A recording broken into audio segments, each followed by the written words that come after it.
할렐루야. 3월 4일 새벽기도 말씀을 나누도록 하겠습니다. 오늘 본문은 시편 78편 38절에서 52절까지 말씀입니다. 제가 38절부터 말씀을 읽어드리겠습니다. 오직 하나님은 긍휼하심으로 죄악을 덮어주시어 멸망시키지 아니하시고 그의 진노를 여러 번 돌이키시며 그의 모든 분을 다 쏟아내지 아니하셨으니 그들은 육체이며 가고 다시 돌아오지 못하는 바람임을 기억하셨음이라. 그들이 광야에서 그에게 반항하며 사막에서 그를 슬프시게 함이 몇 번인가. 그들이 돌이켜 하나님을 거듭거듭 시험하며 이스라엘의 거룩하신 이를 노엽게 하였도다. 그들이 그의 권능의 손을 기억하지 아니하며 대적에게서 그들을 구원하신 날도 기억하지 아니하였도다. 그때에 하나님이 애굽에서 그의 표적들을 소환들에서 그의 징조들을 나타내사 그들의 광과 시내를 피로 변하여 그들로 마실 수 없게 하시며 새파리 떼를 그들에게 보내어 그들을 물게 하시고 깨구리를 보내어 해하게 하셨으며 그들의 토산물을 황충에게 주셨고 그들이 수거한 것을 메뚜기에게 주셨으며 그들의 포도나무를 우박으로 그들의 뽕나무를 서리로 죽이셨으며 그들의 가축을 우박에 그들의 양떼를 번갯불에 넘기셨으며 그의 맹렬한 노염과 진노와 분노와 고난 곧 재앙의 천사들을 그들에게 내려 보내셨으며 그는 진노로 칼을 닦으사 그들의 목숨이 죽음을 면하지 못하게 하시고 그들의 생명을 점령병에 붙이셨으며 애굽에서 모든 장자 곧 함의 장막에 있는 그들의 기력의 처음 것을 치셨으나 그가 자기 백성은 양같이 인도하여 내시고 광야에서 양떼같이 지도하셨도다. 아멘. 오늘 본문 말씀을 통해서 몇 번인가 라는 제목으로 말씀을 나누려고 합니다. 사람은 누구나 할 것 없이 인내하고 참는데 한계가 있습니다. 무엇을 얻기 위해서 인내하고 참는 것에 대해서도 한계가 있고 사람에 대해서도 인내하고 참는데 한계를 느낄 때가 있습니다. 그것은 성품을 뛰어넘는 한계가 있고 또 신앙을, 사랑을 뛰어넘는 한계 상황에 우리가 도달할 때 있습니다. 그럴 때에 참지 못하는 것은 우리 각자가 가지는 실망감일 것입니다. 내가 그만큼 기대하고 또 참고 인내했는데 또 그 결과가 나에게, 우리 가정에, 교회에 실망을 안겨줄 때에 우리는 더 이상 참지 못하고 인내하지 못하는 그런 한계에 이르게 되어집니다. 흔히 우리가 얘기하듯이 지금까지 몇 번인가 라는 그런 어떤 실망감을 표현할 때도 있습니다. 저는 개인적으로 오늘 말씀을 묵상하면서 이 단어가 제 안에 묵상되어졌습니다. 그것은 40절에 그들이 광야에서 그에게 반항하며 사막에서 그를 슬프게 함이 몇 번인가 라는 것입니다.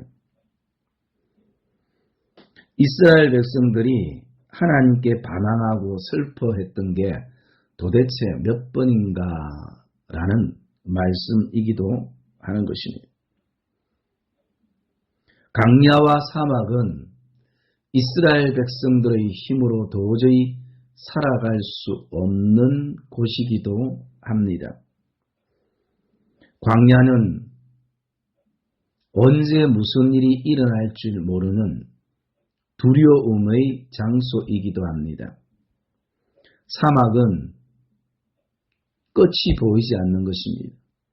길이 보이지 아니하는 것입니다. 그러기에 이스라엘 백성들이 광야 같은 인생과 사막 같은 인생 속에서 하나님의 도움 없이 살아갈 수 없음에도 불구하고 그들이 하나님께 반항하고 하나님을 슬프시게 한 것이 몇 번인가? 과연 그것을 숫자로 셀 수 없으리라 그렇게 생각되어집니다.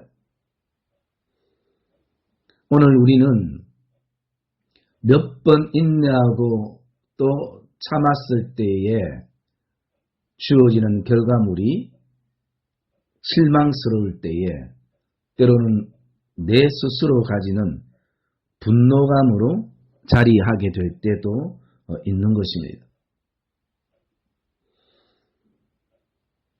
그러면서 오늘 말씀 가운데에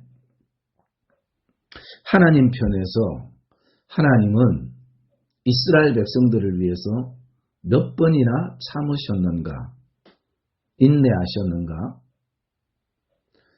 더 나아가서 하나님은 나를 위해서, 우리 가정을 위해서 몇 번 참으셨고 인내하셨는가. 부끄럽지만 아마 셀 수 없을 것입니다. 그러면 하나님께서 왜 그 백성들이 반항하고 늘 하나님을 향해 슬퍼하게 만듦에도 불구하고 하나님의 그 인내는 지속되는가? 물론 하나님의 성품에서부터 흘러나왔으리라 믿습니다. 하나님이 그렇게 끝까지 참고 인내할 수 있었던 이유를 본문에서 바라보면 38절에 이렇게 시작됩니다. 오직 하나님은 긍휼하심으로 라는 것입니다. 하나님의 긍휼 때문이라 라는 것입니다. 이 긍휼이라는 것은 불쌍히 여기는 마음인 것입니다. 이 긍휼이라는 것은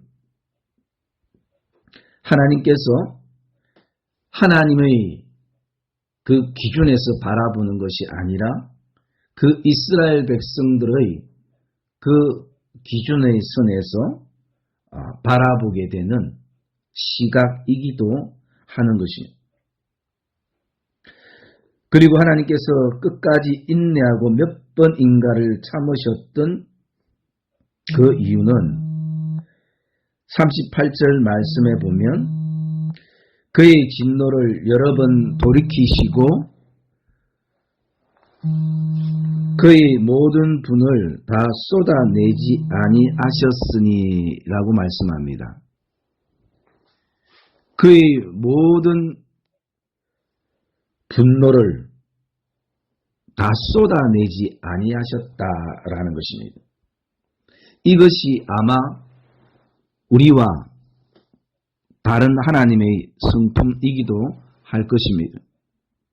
우리는 이렇게 끝까지 모든 분을 다 참지 못하는 우리의 어떤 모습들이 있을 수 있습니다.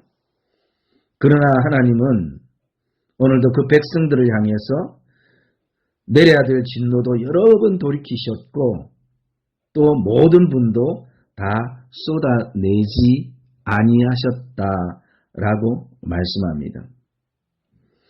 그리고 세 번째 하나님께서 왜 몇 번인가를 인내하고 참으셨는가 바라보면 39절에 그들은 육체이며 가고 다시 돌아오지 못하는 바람임을 기억하셨다라고 말씀합니다.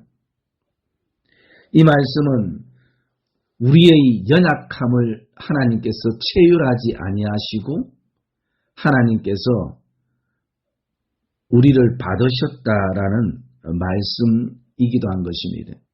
우리 인생을 불쌍히 여기시고 긍휼히 여기셔서 우리가 얼마나 연약한 존재인지를 하나님 없이는 살아갈 수 없는 존재인지를 누구보다도 우리를 창조하신 하나님께서 잘 알고 계시기에 하나님은 몇 번인가를 인내하시고 참으셨다라는 것을 우리가 이 말씀 속에서 묵상하게 되어지고 있습니다. 사랑하는 성도 여러분, 오늘도 우리를 향해서 하나님께서 이렇게 몇 번인가를 참으셨다라는 말씀입니다.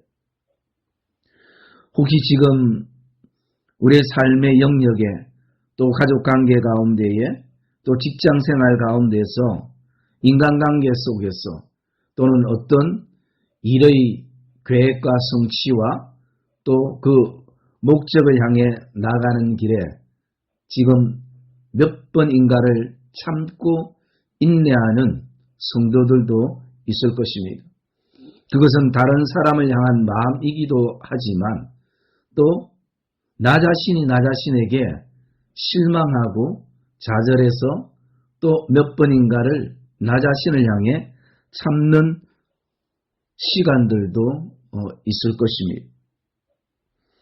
참기 힘들고 인내하기 힘든 순간에도 우리가 하나님의 성품을 바라보며 나를 향한 하나님께서 몇 번인가를 참으셨던 하나님의 그 긍휼하심과 자비하심과 우리의 연약함을 인정해 주시는 그 하나님의 마음이 우리의 삶에 담겨지는 그런 복된 은혜가 있기를 주님의 이름으로 축복합니다. 하나님께서는 오늘 그 말씀 가운데 그들이 하나님의 권능의 손을 기억하지 아니하고 또 42절에 대적에게서 구원하신 날도 기억하지 않는 이스라엘 백성임에도 불구하고 43절부터 51절까지는 이스라엘 백성들의 그 출애굽 사건을 통해서 10가지 재앙을 애굽 땅에 내리셔서 그 백성들을 하나님의 품으로 하나님의 손길로 인도하셨다라는 것입니다. 하나님이 몇 번인가를 인내하고 참지 아니하셨다면 이스라엘 백성들은 애굽 땅에서 다 평생을 노예처럼 살 수밖에 없는 사람들이었고 하나님께서 몇 번인가 그들을 향해서 인내하고 참지 아니하셨다면 그들은 그 애굽 땅에서 구원의 은혜를 누리지 못했을 것입니다. 하나님이 오늘도 나를 향해서 몇 번인가를 참으셨기 때문에 오늘 우리는 그 하나님의 긍휼하심을 입고 또 살아가게 되고 숨쉬게 되는 것입니다. 하나님께서 우리를 향해서 몇 번인가를 참으셨기 때문에 우리는 하나님의 분노와 진노를 하나님께서 돌이키시고 우리에게 오늘 52절 말씀처럼 자기 백성을 양같이 인도하시고 광야에서 양떼같이 지도하시는 이런 은혜를 우리가 누리고 있습니다. 여러분, 하나님이 우리를 향해서 인내하고 참는 것 당연히 여겨지지 않기를 주님의 이름으로 축복합니다. 더 나아가서 저와 여러분의 삶에 누군가가 나를 향해서 오늘도 인내하고 참는 부분들이 있다면 그것이 당연히 여겨지지 않고 감사함으로 오늘도 고백되어지는 이 복된 아침이 되시기를 주님의 이름으로 축복합니다. 사랑의 하나님, 오늘도 우리에게 무엇보다도 하나님의 성품이 흐르는 그런 은혜가 있을 수 있도록 저와 여러분들이 오늘 이 하나님의 성품을 깊이 묵상하는 이 복된 하루가 되시고 하나님과 동행하는 귀한 믿음의 걸음들이 되시기를 주님의 이름으로 축복합니다. 기도하겠습니다. 사랑의 하나님 고맙습니다. 아버지 하나님, 우리 모든 성도들이 하나님께 함께 모여 예배할 수 있는 상황과 환경은 아니지만 또 하나님 아버지, 이런 힘듦의 시간들이 이 광야와 사막의 이 인생의 시간들 속에서 하나님의 은혜들을 기억하고 하나님의 기적과 능력과 하나님의 베푸신 선한 것을 오늘도 가슴에 품을 수 있는 귀한 은혜가 우리 가운데 있게 해 주시옵소서. 사랑의 하나님 아버지, 특별히 하나님 이 새벽에 이 말씀들을 묵상하는 성도들을 주님의 이름으로 축복합니다. 사랑의 하나님, 오늘도 우리가 장소와 환경은 다르지만 동일한 성령께서 우리 안에 깨닫게 하시고 고백게 하시고 또 하나님 아버지 이 말씀을 생명처럼 붙잡고 나갈 수 있는 복된 은혜가 있게 해 주시옵소서. 무엇보다도 하나님께서 그 하나님의 성품을 통해서 우리 향해서 몇 번인가 인내하시고 또 참으셨던 그 진노와 분노를 돌이키셨던 그 하나님의 마음이 오늘도 우리의 가슴 깊이 새겨지는 귀한 시간들이 되게 하시고 여전히 그 이스라엘 백성들을 향해서 그들의 구원을 바라보면서 참고 인내하셨던 그 하나님의 성품이 우리의 삶에도 흐르게 하셔서 가족을 구원하기 위해서 또 지인과 친척들을 하나님의 구원의 백성으로 삼기 위해서 믿음을 위해서 교회를 위해서 직장과 일터를 위해서 우리 사랑하는 자녀들을 위해서 오늘도 하나님의 성품으로 참고 인내하는 복된 믿음의 결단들이 우리에게 있게 해 주시옵소서. 사랑의 하나님 아버지, 이제 교육관이 리모델링이 진행이 되는 가운데 있습니다. 공사를 맡은 기업이나 또 하나님 섬기는 기성회나 또 여기에 관련된 모든 섬김이들과 또 기도자들을 주께서 기억하셔서 교육관이 아름답게 만들어지게 하여 주시고 이것은 단지 건물이 아니라 신앙이 되게 하시고 믿음의 터전이 되게 하여 주시옵소서. 다음 세대가 하나님을 아는 세대로 세워지는 복된 축복의 장소가 되게 주시옵소서. 사랑의 하나님 아버지, 또 여기에 필요한 모든 사람들과 또 자재와 그리고 재정과 그리고 모든 계획들이 하나님의 선한 인도하심 가운데에 축복된 만남 가운데 이루어질 수 있도록 성령께서 역사하여 주시옵소서. 사랑의 하나님, 특별히 하나님 앞에 기도합니다. 우리 사랑하는 성도들 안에 육신적인 질병과 연약함을 안고 아버지 하나님 앞에 긍휼을 구하는 그들 안에 하나님이여 역사하여 주시옵소서. 주의 구원의 손길과 치료의 손길과 성령의 하나님 아버지 능력 가운데에 예수 그리스도의 보혈의 능력으로 아버지 치유케 하시고 강건케 하시고 회복케 되는 놀라운 역사가 아버지여 있게 해 주시옵소서. 기도 가운데 역사하여 주시옵소서. 말씀 가운데 역사하여 주시옵소서. 하나님을 향한 입술의 고백의 찬양 가운데 역사하여 주시옵소서. 이 땅에 코로나 바이러스도 주의 은혜 가운데 퇴치되는 역사가 이루어지게 주시옵소서. 오늘도 주님과 동행하는 복된 걸음이 되기를 소망하며 감사함이 모든 것 예수님 이름으로 기도합니다. 아멘.